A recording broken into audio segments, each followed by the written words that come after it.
This happened when I was 13. It was the summer before I started high school, and I was staying with my cousin Jake for a week in Boise, Idaho. My parents were visiting my grandma out in Arizona, and since I had summer baseball camp near Jake's neighborhood, it just made sense for me to stay at their place. Jake's family lived in one of those older, two-story homes with the creaky floors and narrow staircases. You know the type. Dated wallpaper in the hallway, dim yellow lighting, that weird smell of carpet that's been shampooed too many times. It was safe, normal. Nothing about it felt ominous. Until it did.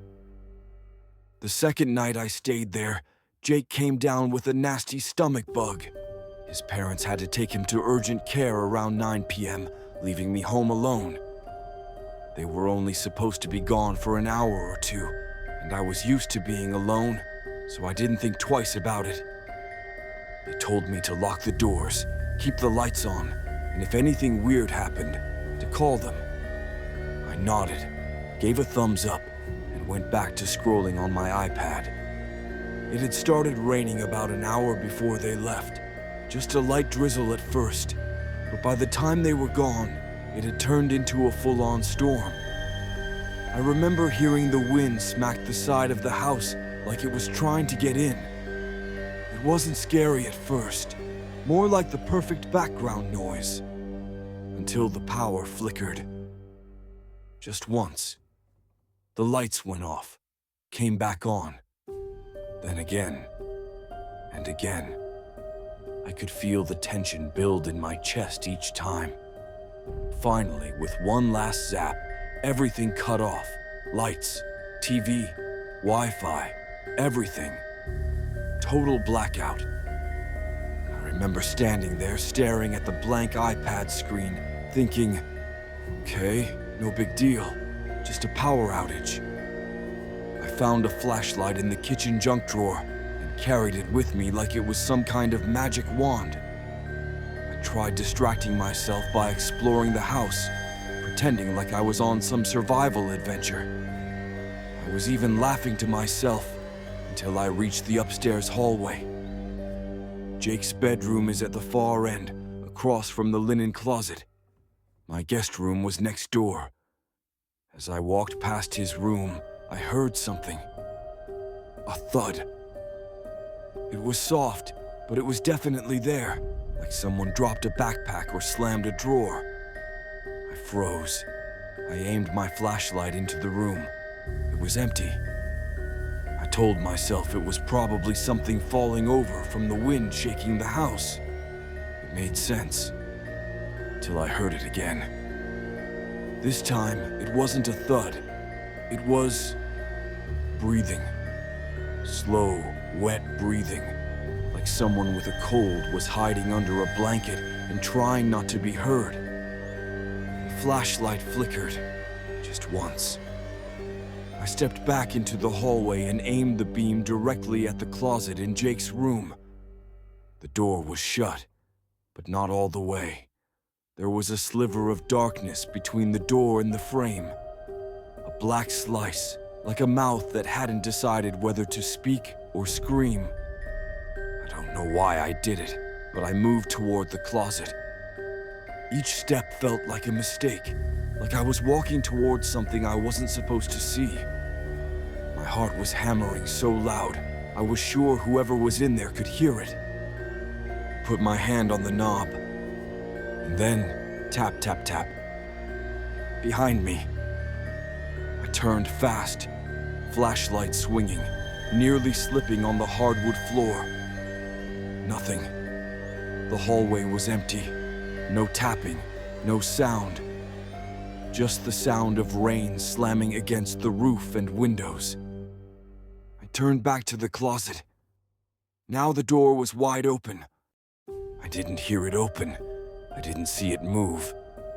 But it was fully ajar now, like something inside had changed its mind about hiding. I stepped backward slowly, and that's when I noticed it. On the floor, near the edge of the bed, something wet. Not just damp, soaked. A trail of droplets that led from the closet to the hallway. But they weren't from shoes. They were shaped wrong. Small, almost child-sized.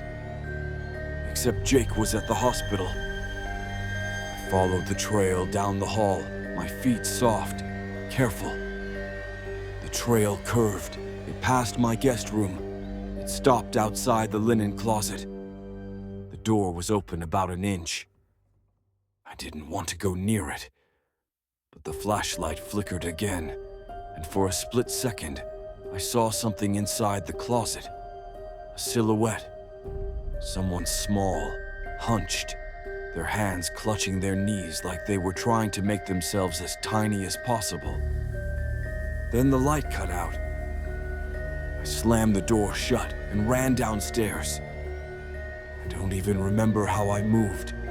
I was just suddenly in the living room, wrapped in a blanket, holding the flashlight with both hands, whispering to myself that it was just my imagination. But then the power came back on, and the TV screen lit up. There was no picture, just static. Then the screen flashed, and for a split second, I swear I saw a face reflected in the glass. Not mine, not Jake's. A girl. Pale, hair soaked to her scalp, staring at me like she had been watching me the whole time.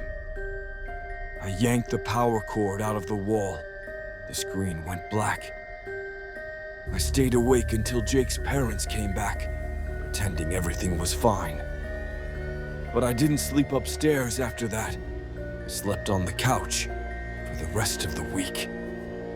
The next day, I found something that's still hard for me to talk about. A pair of wet socks. Kid-sized, stuffed into the bottom of the closet in the guest room. Jake said they didn't belong to him. His mom said she didn't know where they came from, but they were real. I held them in my hands. That house was never quiet at night, not after that. Even when it wasn't raining, you'd hear soft footsteps above your head. Doors that were closed would creak open by morning. The linen closet would swing open by itself. Jake moved out 2 years later. His parents sold the house. New owners didn't stay long. I don't know who the girl was. I don't know what she wanted. But if you ever hear breathing coming from inside a closet you know is empty, don't open it. What would you have done if the closet opened by itself? Tell me in the comments. And don't forget to check your hallway tonight.